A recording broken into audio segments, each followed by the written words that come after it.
అసలు క్యాస్ట్ ఎక్కడి నుంచి వచ్చి తెలియదు క్రైమ్కి.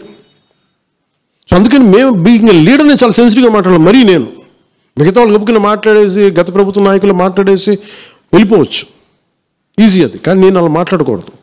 దట్టు నేను ఇప్పుడు డిప్యూటీ సీఎం పదవిలో ఉన్నాను కాబట్టి నేను చాలా ఒళ్ళు దగ్గర పెట్టుకుని మాట్లాడాలి. అందుకని ఇవన్నీ మీరు ఒక్కసారి దీంట్లో కూడా ఆ పాపకి న్యాయం జరగాలి, దోషులుంటే శిక్షింపబడాలి. ఇలా ఒత్తిడి పెట్టాల్సిన వారికి కూడా నా విన్నపం ఏంటంటే, మీరు అసలు ఈ కేసు ఎవరి వల్ల బయటకు వచ్చింది మీరు చెప్పండి.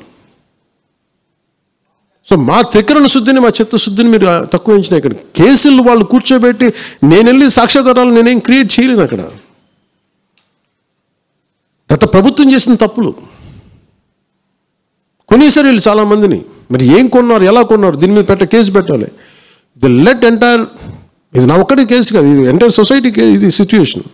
మీరందరూ కూర్చొని ఒకసారి మన ఎమ్మెల్యేస్ అందరూ కూడా, మన నాయకులందరూ కూర్చోబెట్టి you try to take it to home minister గారు, including law and order CM గారి దృష్టిలో చేతిలో ఉంటుంది కాబట్టి నేను ఇంతకుమించి దీని మీద మాట్లాడకూడదు. అందుకని నేను శిక్ష పడాలని కోరుకుంటాను. ఇంతకుమించి కాకపోతే నా మీద నన్ను లాగడం చాలా తేలిక అందరికీ.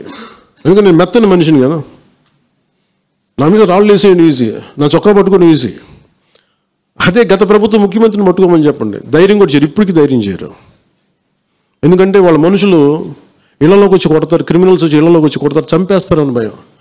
మనం ప్రజాస్వామ్యం కదా, మనం భరించాలి. అందుకని దయచేసి దీన్ని మీరు ఒకసారి కూర్చోబెట్టి ఒకసారి మన గౌరవ శాసనసభ్యులు, మంత్రివర్గ సహచరులు, లెజిస్లేటివ్ కౌన్సిల్ మెంబర్స్, పార్టీ నాయకులు అందరూ దీని మీద ఒకసారి, స్పోక్స్ పర్సన్స్, వీర మహిళా నాయకులు, మీరందరూ ఒక్కసారి కూర్చోబెట్టి ప్రతి ఒక్కరు కూడా దీని మీద, ఇది ఎందుకంటే ఇది ఒక కేసుగా చూడకండి, ఇది గర్ల్ చైల్డ్ తాలూకు ప్రొటెక్షన్ చాలా ఎసెన్షియల్. అందుకని దీన్ని సోషల్ మీడియా యాక్ట్ కానీ ఇవన్నీ మాట్లాడాలని పొద్దున్న నిర్ణయించుకున్నాం. ఇది ఒకసారి మీ దృష్టికి తీసుకొస్తా ఉన్నాను.